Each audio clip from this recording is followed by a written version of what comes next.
Hello दोस्तों, नमस्कार। एक बार पुनः स्वागत है आप सभी लोगों का अपने यूट्यूब चैनल अभियान बायोलॉजी क्लासेज में। हम लोग सॉल्व कर रहे थे ELT 2018 बायोलॉजी का पेपर। इसमें से 77 क्वेश्चन हम लोग पहले 2 वीडियो में कर चुके हैं। आज ये तीसरा लेक्चर है। हम लोग देखते हैं क्वेश्चन नंबर 78 से लेकर उसके आगे तक।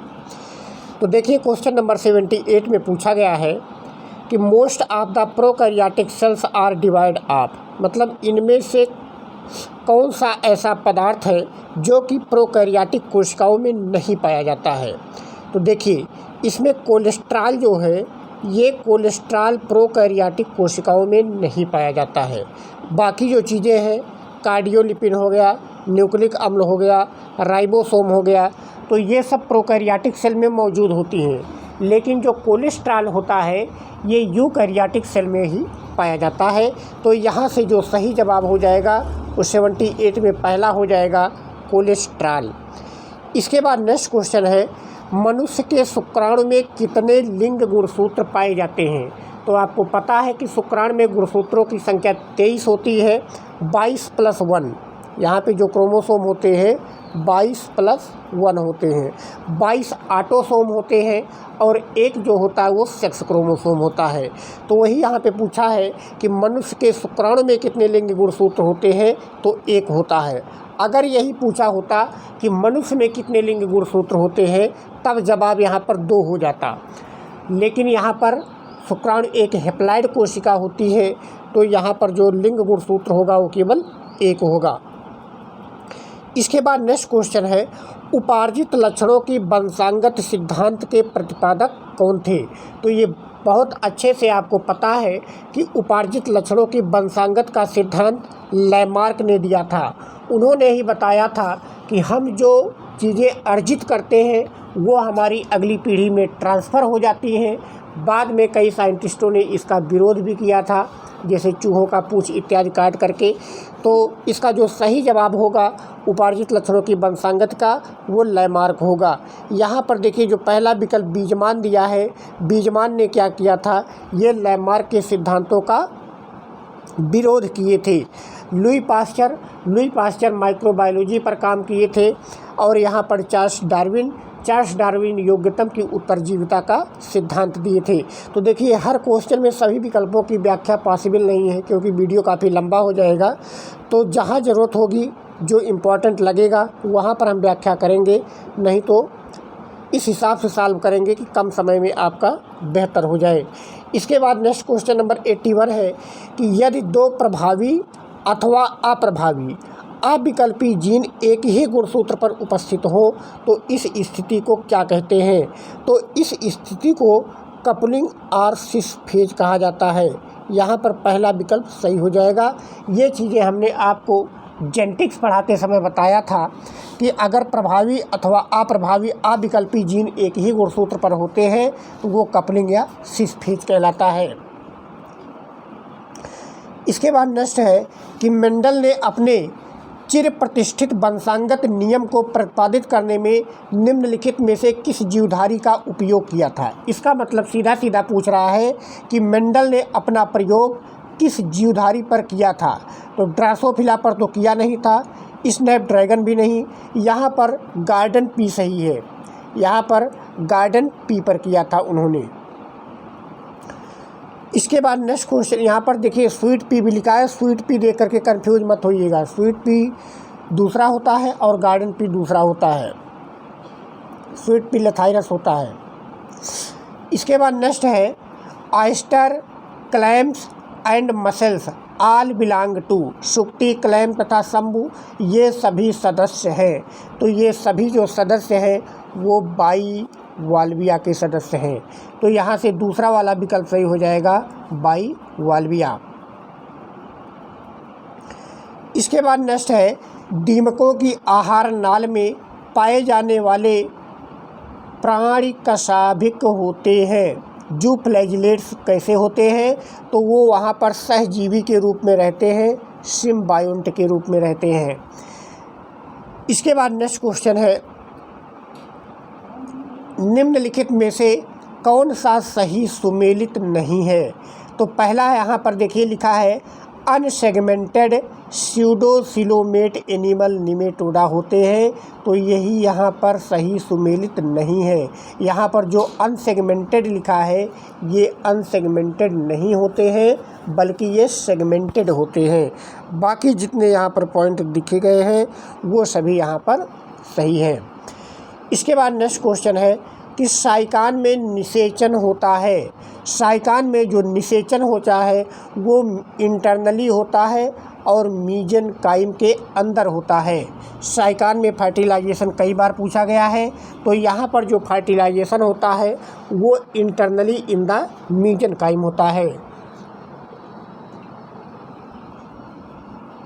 इसके बाद नेक्स्ट क्वेश्चन है which one of the following is hyper parasite. इनमें से कौन सा हाइपर पैरासाइट है? तो इसका सही जवाब जो हो जाएगा जिनेप्सिला। इसका जो सही जवाब हो जाएगा वो हो जाएगा जिनेप्सिला।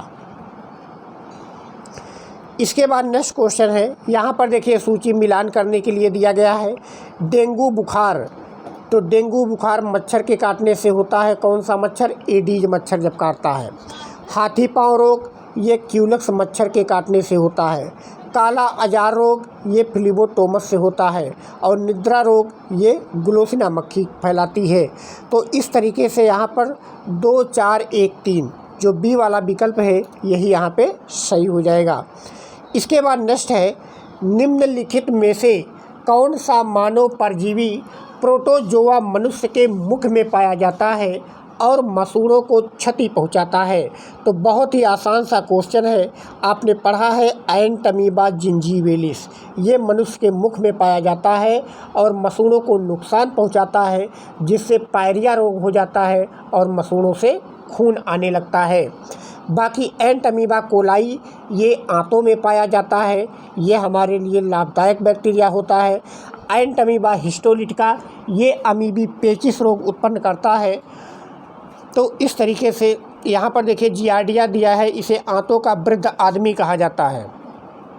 तो यहाँ पर पहला विकल्प सही हो जाएगा एंटमीबा जिंजीवेलिस। इसके बाद नेक्स्ट है कि विखंडन जो कि प्रजनन की एक विधि है सामान्यतया निम्न में से किसमें पाई जाती है? तो यहाँ पर जो विकल्प दिया गया है उसमें प्रोटोजोआ ही सही होगा, क्योंकि हेलमिंथ, एनेलिड या इन सब में किसी भी प्रकार का फ्रेगमेंटेशन या विखंडन नहीं पाया जाता है, फिशन नहीं पाया जाता है। तो यहाँ पर प्रोटोजोआ सही होगा विकल्प के अकॉर्डिंग।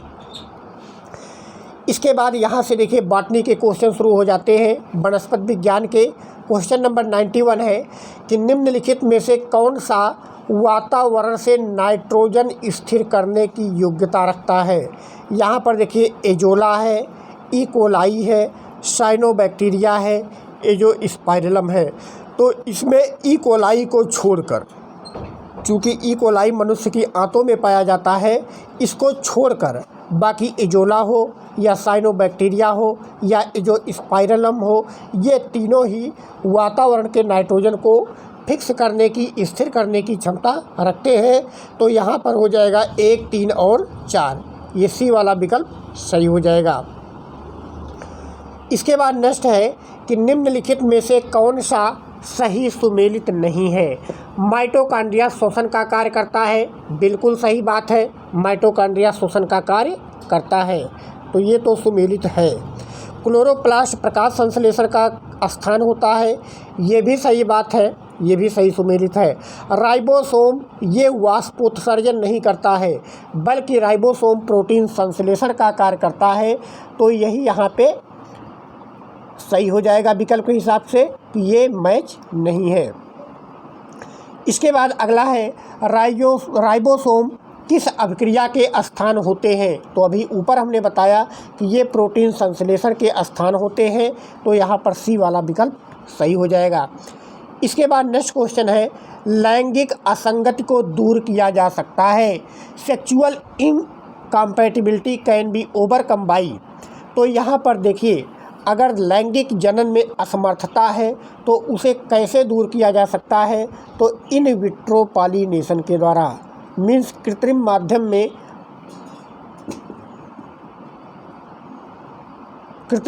में पालन ग्रेन्स को संचित करके या वहाँ पर कृत्रिम रूप से उसे उगा करके दूर किया जा सकता है लैंगिक इनकम्पैटिबिलिटी को। इसके बाद नेक्स्ट क्वेश्चन है, निम्नलिखित में से कौन सा एक म्यूटाजन है। म्यूटाजन का मतलब कि यहाँ पर ये म्यूटेशन को प्रेरित करने वाला है। तो यहाँ पर काल्चिसिन आपने पढ़ा है, काल्चिसिन एक प्रकार का समसूत्री विष भी है, तो ये काल्चिसिन यहाँ पर सही हो जाएगा। इसके बाद नेक्स्ट है, टीएमबी की आनुवंशिक सामग्री कैसी होती है। टोबैको मोज़ेक वायरस आपने बनाया होगा तो आपने देखा है कि उस वायरस में जो जेनेटिक मटेरियल होता है वो आरएनए होता है। तो टीएमबी में क्या पाया जाता है, आरएनए पाया जाता है। टीएमबी काफ़ी इम्पॉर्टेंट वायरस है जो कि हर परीक्षाओं में यहाँ से क्वेश्चन कोई ना कोई बनता ही है।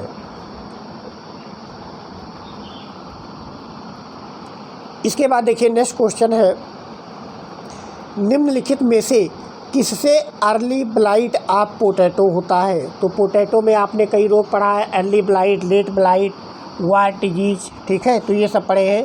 यहाँ पर जो अल्टरनेरिया सोलेनाई है उसकी वजह से अर्ली ब्लाइट ऑफ पोटैटो होता है।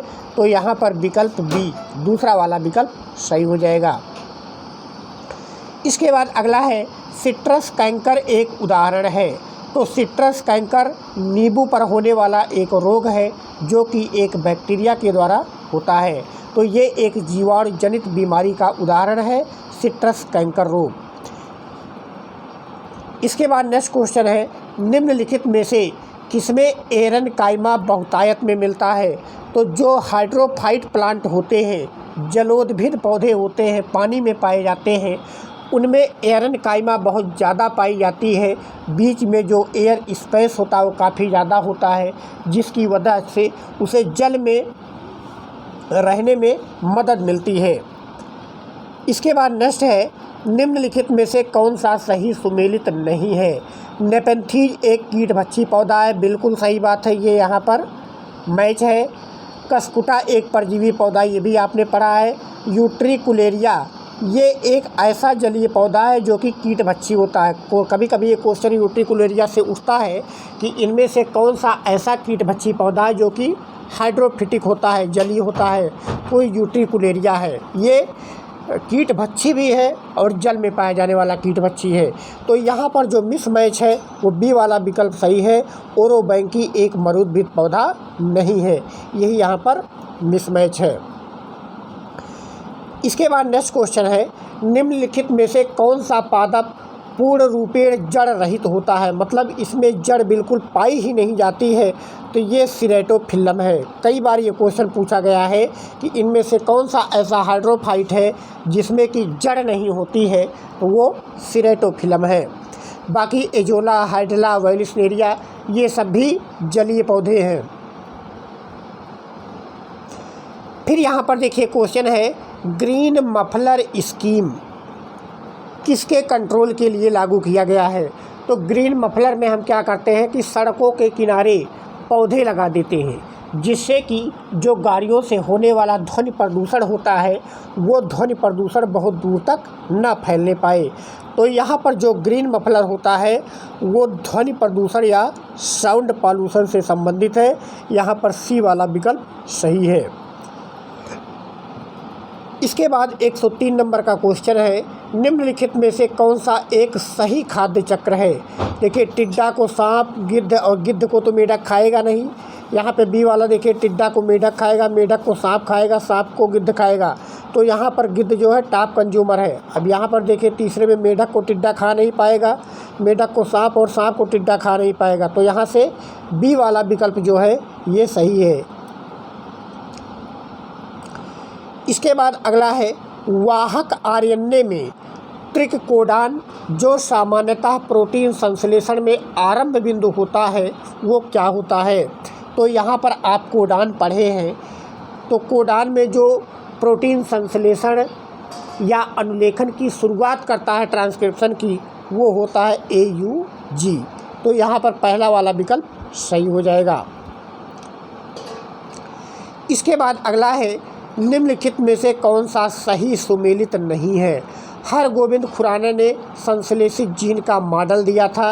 ये बिल्कुल सही बात है, ये सुमेलित है। वाटसन और क्रिक ने डीएनए का डबल हेलिक्स मॉडल दिया था। ये भी सही बात है, ये भी सही सुमेलित है। रॉबर्ट कोच ने रक्त वर्ग की खोज किया था। बिल्कुल गलत बात है भाई, रक्त वर्ग की खोज रॉबर्ट कोच ने नहीं किया था। तो यहाँ पर ये सी वाला जो विकल्प है यही सही हो जाएगा, ये मिसमैच है। बाकी ग्रेगर जॉन मेंडल ये आनुवंशिकता के नियम दिए थे, ये भी सही बात है। इसके बाद अगला क्वेश्चन है, निम्न में से कौन सी विधि डीएनए के एक अमुक टुकड़े से उसी प्रकार के असंख्य टुकड़ों को शीघ्र और सही बनाने के लिए प्रयोग में लाई जाती है? तो ये हो जाएगा यहाँ पर पॉलीमरेज चेन रिएक्शन। यही यहाँ पे सही हो जाएगा, पॉलीमरेज चेन रिएक्शन। ये एक डीएनए से उसकी डीएनए के टुकड़े से उसकी कई कॉपी बनाने की क्षमता रखता है। इसके बाद नेक्स्ट क्वेश्चन है कि double standard RNA is found in, इनमें से किसमें डबल स्टैंडर्ड आरएनए पाया जाता है? तो यहाँ पर जो वाउंड ट्यूमर वायरस है, बी वाला जो विकल्प है वाउंड ट्यूमर वायरस, इसका जो जेनेटिक मटेरियल होता है वो डबल स्टैंडर्ड आरएनए होता है। आपको पढ़ाया गया था कि जो जंतुओं में रोग उत्पन्न करने वाले वायरस होते हैं उनमें साधारण तौर पर डीएनए होता है, और जो पौधों में रोग उत्पन्न करने वाले वायरस होते हैं उनमें जो जेनेटिक मटेरियल होता है वो आरएनए होता है। लेकिन कुछ अपवाद भी बताए गए थे, जिसमें वाउंड ट्यूमर वायरस जो कि जंतुओं में होने वाला रोग है, लेकिन इसका जो जेनेटिक मटेरियल है वो डीएनए ना होकर आरएनए होता है। इसीलिए क्वेश्चन इम्पॉर्टेंट है। इसको हमने अपने वीडियो लेक्चर्स में वायरस वाले चैप्टर में अच्छे से पढ़ाया भी है। इसके बाद देखिए नेक्स्ट क्वेश्चन यहाँ पर, the enzyme which can cut molecules of DNA into segment is known as, इसमें से कौन सा ऐसा एंजाइम है जो कि डीएनए को उसके टुकड़ों में तोड़ सकता है? तो वो रेस्ट्रिक्शन एंजाइम होता है। यहाँ पर यही सही विकल्प है। ये बायोटेक्नोलॉजी से क्वेश्चन पूछा गया है। इसके बाद नेक्स्ट क्वेश्चन है कि निम्नलिखित में से कौन सा जीवाणु ट्रांसजेनिक पौधों को बनाने में प्रयोग किया जाता है? तो इसका बिल्कुल सही जवाब यहाँ पे हो जाएगा बैसिलस thuringiensis, जिससे हम बीटी कपास, बीटी बैगन ये सब बनाते हैं। तो यहाँ पर बैसिलस thuringiensis सही हो जाएगा। इसके बाद नेक्स्ट है, केंद्रक अनुपस्थित होता है। तो शैवालों में केंद्रक पाया जाता है, कवक में भी पाया जाता है। जीवाणु में केंद्रक नहीं होता है, क्योंकि जीवाणु की कोशिका एक प्रोकैरियोटिक कोशिका होती है। बाकी जितने यहाँ पर दिए गए हैं सभी यूकैरियोटिक कोशिका के एग्जाम्पल हैं। इसके बाद नेक्स्ट है, मूंगफली के टिक्का रोग का कारण है। तो सर्कोस्पोरा पर्सोनेटा आपको पढ़ाया गया है। फंजाई का इकोनॉमिक इम्पोर्टेंस, उसमें जो लाभदायक और हानिकारक क्रियाएं हैं, तो वहाँ पर रोगों को अच्छे से पढ़ाया गया है कि सर्कोस्पोरा जो है ये मूंगफली के टिक्का रोग का कारक होता है। इसके बाद नेक्स्ट क्वेश्चन है, एगार एगार उत्पन्न करने वाला शैवाल है। ये भी आपको हमने अपने वीडियो में पढ़ाया है। जेलिडियम, जेलिडियम एगार एगार उत्पन्न करने वाला एक शैवाल है। एगार एगार का उपयोग कई जगह पर किया जाता है, खास करके सौंदर्य प्रसाधन सामग्री बनाने में इसका यूज काफ़ी किया जाता है। इसके बाद देखिए नेक्स्ट क्वेश्चन है, प्रोफेसर यस आर कश्यप क्या थे? तो प्रोफेसर यस आर कश्यप ये ने भारतीय बायोलॉजिस्ट कहा जाता है, भारतीय ब्रायोफाइटा का जनक कहा जाता है। तो ये भी क्वेश्चन हमने आपको पढ़ाया हुआ है। इसके बाद नेक्स्ट है, वनस्पति विज्ञान की शाखा जो विलुप्त पौधों को बताती है वो उसको क्या कहा जाता है? तो उसे पेलियोबॉटनी कहा जाता है, जीवाश्म वनस्पति विज्ञान कहा जाता है। बाकी आप कोशिका विज्ञान, मार्फोलॉजी, इकोलॉजी ये सब पढ़े हैं, इसको बहुत ज़्यादा व्याख्या में समय नष्ट करने की आवश्यकता नहीं है। लिनियस द्वारा दिए गए द्विपद नाम पद्धति सिस्टम को क्या कहा जाता है? देखिए नाम तो हमने बता ही दिया, द्विपद नाम पद्धति। तो लिनियस ने ही यहाँ पर द्विपद नाम पद्धति दिया था, जिसमें उन्होंने बताया था कि प्रत्येक प्राणी का दो पदों में नाम होता है। पहला पद उसके जीनस को इंगित करता है और दूसरा पद उसके स्पीशीज को इंगित करता है। तो ये भी आपको पढ़ाया गया क्वेश्चन है। इसके बाद नेक्स्ट है गाइनो बेसिक स्टाइल एक विशेषता है। इसको भी हमने पढ़ाया था, बहुत अच्छे से कहा था कि ये नोट कर लीजिए, परीक्षाओं में पूछा जाता है। और इसका सही जवाब होगा लैमिएसी, जिसका एग्जाम्पल तुलसी होता है। तुलसी का बॉटेनिकल नेम आशिमम सैंक्टम होता है। तो उसका एक ये स्पेशल कैरेक्टर है कि उनमें गाइनो बेसिक स्टाइल पाई जाती है। इसके बाद नेक्स्ट है निम्नलिखित में से किस कुल में वक्र सेप्टम तथा फूला हुआ प्लेसेंटा पाया जाता है। तो इसका जवाब हो जाएगा सोलेनेसी फैमिली, जिसमें हमारा आलू आता है, सोलेनम ट्यूबेरोसम। इसके बाद नेक्स्ट है डीएनए का डबल हेलिक्स स्ट्रक्चर किसके द्वारा दिया गया था। बिल्कुल आसान सा क्वेश्चन है, वाटसन और क्रिक के द्वारा दिया गया था। इसके बाद नेक्स्ट है कोहलर एवं माइलस्टीन ने किस विधि की खोज किया था। तो उन्होंने मोनोक्लोनल एंटीबॉडी प्रोडक्शन की विधि की खोज किया था। यहाँ पर सी वाला विकल्प सही हो जाएगा। अगला है डीएनए फिंगरप्रिंटिंग किसके द्वारा खोजा गया था। बहुत ही आसान और इम्पॉर्टेंट सा क्वेश्चन है, एलेक जेफरी ने खोजा था। जब आप बायोटेक्नोलॉजी की शुरुआत करते हैं तो शुरुआत में ही आपको पढ़ा दिया जाता है कि डीएनए फिंगरप्रिंटिंग की खोज एलेक जेफरी ने किया था। इसके बाद नेक्स्ट है इनमें से किन्हें जैव तकनीक का पितामह कहा जाता है, फादर ऑफ बायोटेक्नोलॉजी कहा जाता है। तो यहाँ पर जो पहला विकल्प है करोली इरेकी, इन्हीं को फादर ऑफ बायोटेक्नोलॉजी कहा जाता है। इसके बाद जीवाणु में कॉन्जुगेशन की खोज किसके द्वारा की गई थी। तो यहाँ पर लीडरबर्ग और टाटम के द्वारा किया गया था। पहला वाला विकल्प यहाँ पर सही हो जाएगा। ये क्वेश्चन भी आपको पढ़ाया गया है। इसके बाद नेक्स्ट है जीवाणुओं में गुणसूत्रीय आनुवांशिक तत्व से जुड़ा रहने वाला गुणसूत्र बाह्य आनुवांशिक तत्व क्या कहलाता है।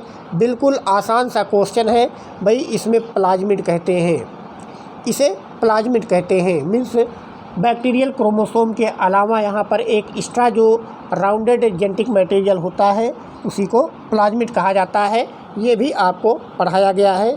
बिल्कुल देखिए हमारा जो नोट्स है बॉटनी का, अभी तक हमने जूलॉजी नहीं पढ़ाया है लेकिन बॉटनी पढ़ाया है। तो बॉटनी में जितने भी क्वेश्चंस पढ़ाए हैं अब तक जो भी सॉल्व कर रहे हैं वो बिल्कुल हमारे नोट से सेम टू सेम मिल रहे हैं क्वेश्चन। तो अगर आपको पढ़ना है तो हमारे यूट्यूब चैनल को सब्सक्राइब करिए। बिल्कुल यहाँ पर चैप्टर वाइज हमने सीरियल से सब कुछ पढ़ा दिया है, आपको कोर्स परचेज करने की आवश्यकता ही नहीं है। बिल्कुल संक्षेप में उतना ही पढ़ाया गया है जितना कि आपके लिए ज़रूरी है। चलिए यहाँ पर देखते हैं नेक्स्ट क्वेश्चन लिखा है कि पादप रोग पैदा करने वाले जीवाणु कैसे होते हैं, किस आकार के होते हैं। तो यहाँ पर ऐसा कोई मैंडेटरी नहीं है। देखिए जेनेटिक मटेरियल के लिए था कि आरएनए वाले पौधों में रोग उत्पन्न करेंगे, डीएनए वाले जंतुओं में करेंगे, कुछ अपवाद को छोड़कर। लेकिन शेप को लेकर के कोई मैंडेटरी नहीं है। तो यहाँ पर जो सही जवाब हो जाएगा वो उपर्युक्त सभी हो जाएगा। इसके बाद नेक्स्ट क्वेश्चन है एस्कोमाइसिटीज वर्ग के सदस्य सामान्यतः क्या कहे जाते हैं। तो सैक फंजाई कहलाते हैं या थैली कवक कहलाते हैं। ये भी हमारे नोट से आया हुआ क्वेश्चन है। इसके बाद देखिए मूरी फार्म कोनिडिया अल्टरनेरिया में बनते हैं। बिल्कुल ये भी नोट से मिला हुआ क्वेश्चन है। इसके बाद नेक्स्ट है ग्लोब्यूलोनिक्यूल नामक नर तथा मादा जननांग पाए जाते हैं। बिल्कुल आसान सा क्वेश्चन है। कारा में कारा आपको पढ़ाया गया है ग्लोब्यूलोनिक्यूल, तो ये भी नोट से आया हुआ क्वेश्चन है। इसके बाद नेक्स्ट है नीलहरी शैवाल किस पौधे में नहीं पाई जाती है। तो भैया पाइनस में नीलहरी शैवाल नहीं पाए जाते हैं। बाइकिसाइकस, एजोला, एंथोसिरास ये सब आपको पढ़ाया गया क्वेश्चन है। इसके बाद थाइलस निम्न में से किसमें ऊपरी प्रकाश संश्लेषी क्षेत्र तथा निचले संचयन क्षेत्र में विभेदित होता है। तो ये रिक्सिया और मार्केंसिया में होता है। ये भी आपको पढ़ाया गया क्वेश्चन है। जेमे द्वारा वर्धी जनन होता है। जेमा का फॉर्मेशन आपको पढ़ाया गया है कि भैया मार्केंसिया में होता है, काफ़ी इंपॉर्टेंट है। ये भी आपको पढ़ाया गया क्वेश्चन है। सिलेजनेला के राइजोफोर में क्या होता है। तो मोनार्च स्टील होता है। सिलेजनेला का राइजोफोर भी आपको फिगर बना के समझाया गया है। इसके बाद नेक्स्ट है लाइकोपोडियम को सामान्यतः क्या कहते हैं। लाइकोपोडियम की पहली लाइन यही होती है, इसे साधारण तौर पर क्लब मास के नाम से जाना जाता है। तो बिल्कुल देखिए नोट से सेम टू सेम क्वेश्चन आए हैं, और क्या चाहिए आपको। अगला है यहाँ पर देखिए पाइनस का बीजांडधर सल्क निम्नलिखित में से किसका भाग होता है? तो ये मेगा स्पोरोफिल का होता है। जब हमने आपको पाइनस पढ़ाया था तो वहाँ पर पढ़ाया था कि ये मेगा स्पोरोफिल के नाम से भी जाना जाता है। कृत्रिम साबूदाना किससे प्राप्त होता है? भैया साइकस से प्राप्त होता है। बिल्कुल आसान सा क्वेश्चन है। पेलियो बॉटनी शोध संस्थान कहाँ है? लखनऊ में है। शिमला में आलू वाला है। कटक में चावल अनुसंधान केंद्र है। देहरादून में वन अनुसंधान केंद्र है। तो ये सब आपको पढ़ाए गए क्वेश्चन हैं। अगला है क्षीर तथा एक लिंगी पुष्पयुक्त पौधे पाए जाते हैं। यूफोर्बिएसी फैमिली में पाए जाते हैं। यहाँ पर ये भी आपको पढ़ाया गया है। अगला है सिलिकुला फल पाया जाता है। यहाँ पर देखिए कोरोनोपस डिडाइनमस में। तो सिलिकुआ और सिलिकुला दोनों में अंतर करके आपको पढ़ाया गया है। ये फ्रूट वाले चैप्टर से क्वेश्चन आया है। अगला है मृतजीवी आवृतबीजी कौन सा है? तो ये मोनोट्रोपा है। इसके बाद नेक्स्ट है किस कुल में मीरोसिन ग्रंथियाँ पाई जाती हैं? ये भी आपको पढ़ाया गया है भैया। ब्रेसिकेसी फैमिली में पाई जाती है। हमारा नोट्स आप उठा कर देखिए, हमने पढ़ाया है कि मीरोसिन ग्रंथियाँ ब्रेसिकेसी फैमिली में देखने को मिलती हैं। इसके बाद यहाँ पर देखिए कार्टिकल संवहन मंडल यहाँ पर निक्टैंथस में पाया जाता है। जिस समय हमने आपको एनामलस सेकेंडरी ग्रोथ पढ़ाया है वहाँ पर निक्टैंथस को पढ़ाया है, इसको फिगर बना करके समझाया है। इसके बाद नेक्स्ट क्वेश्चन है निम्नलिखित पादपों में से किसमें मॉर्फिन नाम का एल्केलाइड पाया जाता है? बिल्कुल आसान सा क्वेश्चन है। पाइपावर सोमनीफेरम जिसे अफीम कहते हैं। इसके बाद नेक्स्ट क्वेश्चन देखिए पाइपावर सोमनीफेरम का कौन सा भाग अफीम के निष्कर्षण में पर्याप्त होता है? तो जो अनराइप कैप्सूल होता है उसका मतलब कच्चा जो कैप्सूल होता है उसी से हमें प्राप्त होता है यहाँ पर अफीम। ये भी आपको पढ़ाया गया है इकोनॉमिक इम्पोर्टेंस में पाइपावरेसी फैमिली में। इसके बाद नेक्स्ट है निम्नलिखित में से कौन सा एक कीट भक्षी पौधा है? तो देखिए ड्रोसेरा यहाँ पर कीट भक्षी पौधा, बाकी कस्कुटा यहाँ पर आप जानते हैं कि वो एक परजीवी पौधा है। मोनोट्रापा अभी आपने पढ़ा, मृतोपजीवी होता है ओरोबैंकी, ठीक है। तो यहाँ पर ये ड्रोसेरा सही हो जाएगा कि ये एक कीट भक्षी पौधा है।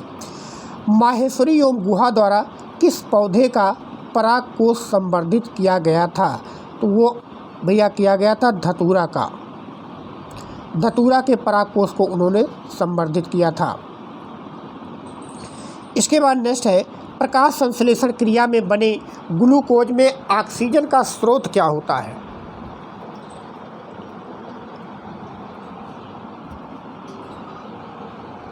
देखिए प्रकाश संश्लेषण में जो ग्लूकोज में ऑक्सीजन होता है वो कार्बन डाइऑक्साइड से जाता है, लेकिन जो फ्री ऑक्सीजन निकलता है वो जल से निकलता है। तो यहाँ पर कंफ्यूज मत होइएगा, यहाँ पर बी वाला विकल्प बिल्कुल सही है। इसके बाद नेक्स्ट क्वेश्चन है अपुंसिया जिसे नागफनी कहते हैं का रात्र के समय RQ कितना होगा? तो इसका RQ जो हो जाएगा वो 0 होता है। इसके बाद सबसे छोटा साइटोक्रोम जो कि लगभग 100 अमीनो अम्ल का होता है, ये साइटोक्रोम C होता है। आसान सा क्वेश्चन है, ये रट्टा क्वेश्चन है, पढ़ाया गया है। नारियल के तरल भ्रूणपोष में पाया जाने वाला हार्मोन्स कौन है? वो साइटोकाइनिन होता है, जो कि वहाँ पर सेल डिवीजन के लिए जिम्मेदार होता है। नारियल का भ्रूणपोष काफ़ी इम्पॉर्टेंट है, ये आपको हमने पढ़ाया है कि नारियल का भ्रूणपोष कैसा होता है, क्यों ये इम्पॉर्टेंट है। तो इसको आप जा कर के देख लीजिएगा वीडियो में। यहाँ से और भी काफ़ी क्वेश्चंस बनते हैं। किस प्रकार का भ्रूणपोष होता है ये भी पूछा जाता है। निम्नलिखित में से कौन सा नाइट्रोजन का यौगिकीकरण नहीं करता है? मीन्स यहाँ पर does not fix nitrogen, nitrogen को फिक्स कौन नहीं करता है? तो यहाँ पर भैया माइकोराइजा सही हो जाएगा, क्योंकि माइकोराइजा जो होता है ये फंजाई का पार्ट होता है। बाकी फ्रैंकिया, राइजोबिया, साइनोबैक्टीरिया, तो ये सब यहाँ पर नाइट्रोजन फिक्सेशन का कार्य करते हैं किसी न किसी रूप में। इसके बाद नेक्स्ट है ग्लाइकोलाइसिस का अंतिम उत्पाद क्या है? यहाँ पर देखिए इस पेपर का अंतिम क्वेश्चन और बहुत ही आसान क्वेश्चन कि ग्लाइकोलाइसिस की प्रक्रिया में ग्लूकोज के एक अणु से पायरुविक अम्ल के 2 अणुओं का निर्माण होता है। ये बिल्कुल आसान सा क्वेश्चन अंतिम में आपसे पूछा गया है। तो यहाँ पर ग्लाइकोलाइसिस क्रिया का अंतिम उत्पाद पायरुविक अम्ल होता है और ग्लूकोज के एक अणु से 2 पायरुविक एसिड के अणु बनते हैं। तो इस प्रकार से आपने देखा कि जूलॉजी तो हमने अभी शुरू नहीं किया है, लेकिन बॉटनी हमने जितना भी पढ़ाया है TGT LT 2023 के लिए, आप देख लीजिए कि कितने सारे क्वेश्चन हमारे नोट से बिल्कुल सेम टू सेम मिल रहे हैं। और ये सब आपके लिए वीडियो यूट्यूब पर बिल्कुल फ्री पड़ा हुआ है, इसका कोई चार्ज नहीं है। और सब कुछ बिल्कुल यहाँ पर हमने प्लेलिस्ट बना दिया है चैप्टर वाइज। आप जाएं, वीडियो को देखें और उससे पढ़ करके आप नोट्स बनाएं, और सारगर्भित नोट्स जिसमें फालतू चीज़ें आपको नहीं दी गई हैं, कम समय में आप अच्छे से परीक्षा के समय रिवीजन कर सकें। धन्यवाद। वीडियो को ज़्यादा से ज़्यादा लाइक, सब्सक्राइब और शेयर करते रहिए।